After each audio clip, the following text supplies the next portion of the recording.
Lisa Frankenstein. Lisa Frankenstein. This is the video you watch after you've seen the movie. Yes. There's going to be lots of spoilers. Yeah. So spoiler alert.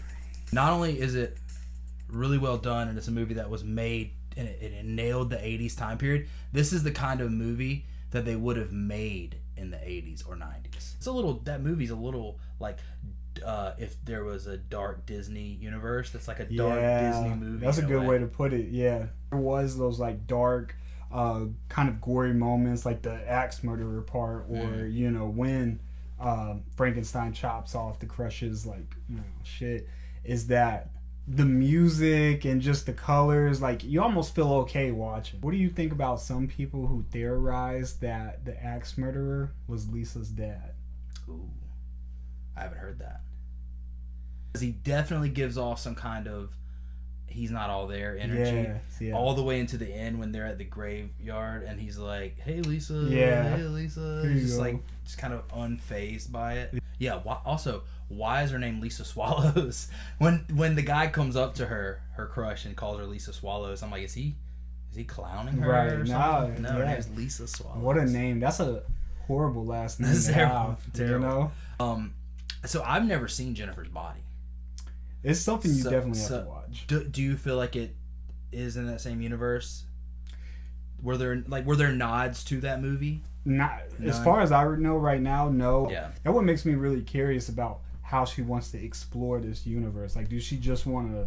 How is she going to connect these? Wait, things? is Diablo Cody a woman? Yes. Oh, I thought Diablo Cody was sexist. A dude.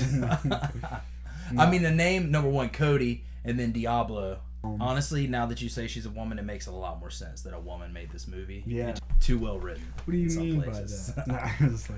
But yeah, I think like a lot of men write aren't very good at writing female characters. Yeah, no, they turn them into cliched stereotypes. Yeah.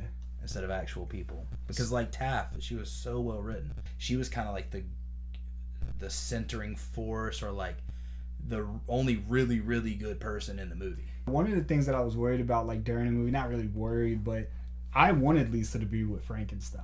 What did you think about Cole Sprouse? You know, as far as not having any type of dialogue, really just relying on facial expressions, movements and sounds. Like, what was your interpretation? I think he nailed it, especially earlier when he was more dead. Yeah. Because, you know, over time he becomes less dead because of the magical malfunctioning tanning bed. But the movements and all of that stuff. What did you think about the concept of them taking body parts and then Frankenstein, he gets in the tanning bed, and that's how he was that's great. I thought it was great because it was great because it allows them to get into that's the tanning bed is such a staple of like the 80s and 90s, and then the colors and the electricity. Do you feel like there were certain plot points that were rushed? I think the third act went pretty quick. As soon as she heard like the police sirens, and after the crush ended up getting killed, that, you know, she pretty much just kind of gave up. Yeah, she was like, "Oh, you got me," and she was excited to give up. Right, she's like turning on Max Bronson. I'm really surprised that she got blamed for it, or she thought she would take the blame for it instead of like Frankenstein. Right. You know? Yeah, of course they're gonna come after the dead guy, just like the old Frankenstein chasing with pitchforks. But I'm kind of glad they didn't fall too far into that. Almost every Frankenstein movie you see, you have the village folk chasing with the torches and pitchforks up into a castle.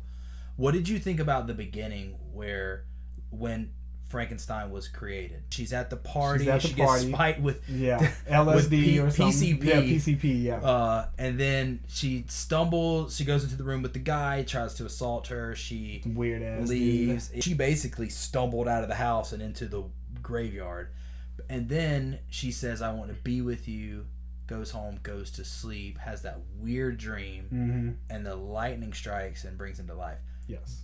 Do you feel like there was something they could have done differently to make it make a little more sense? As crazy as it sounds to try to make sense of this movie. Yeah, I would have definitely liked to see, like, let's say the lightning strike his grave and then you see like the arm pop out of the ground or something. Because I think it just cuts to where It's the lightning storm, and next thing you know, you just kind of see him walking towards the house. Yeah. I want to also say the storm, the clouds and shit. I loved what that looked like. The psychedelic clouds, when she was like tripping. What about when he cried?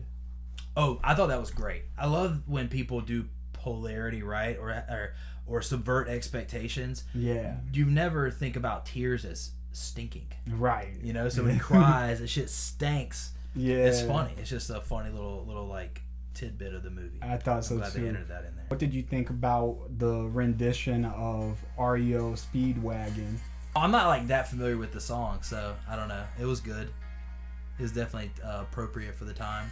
What about you? Yeah, are you REO Steve? Yeah, yes. Speedwagon stan? Yes, I am. That's one of like the 80s bands that I listen to. I just lost my 80s card. Right, you did. I need to go just got pulled. I need to go listen to it. I overall enjoyed it. I thought it kept a pretty decent pace for me to like smile throughout it, because like I really like the dark humor. One of my other favorite parts, I forgot where it came up in the film, but Frankenstein was making some type of noise, and Lisa Frankenstein was like, "No, we can't do this until we hide the bodies." Oh yeah. And I was like, "Oh, she on that shit," So yeah, I like she fell in love with that villain role really quickly. And so I really liked how she embraced like the dark humor of it. Like she wasn't like, "Oh, you're doing too much." She's like, "Nah, let's kill my stepmom." One of the jokes I really liked was when she's at work and her boss is saying that she can't get a date or anything. He's like, flat chested. She's so flat chested. I was like, damn. Yo, yeah. That's such a that shit people probably would have said back then to their employee.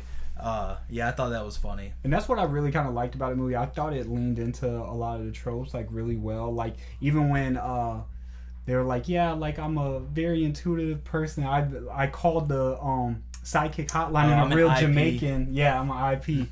It was a real Jamaican. Yeah, Miss like, Cleo. Yeah, so it was just like, it was so funny because when you think about like what the 80s was about and some of those like common like things that you would see on infomercials or what people were doing from the aerobics, like I thought it meshed really well.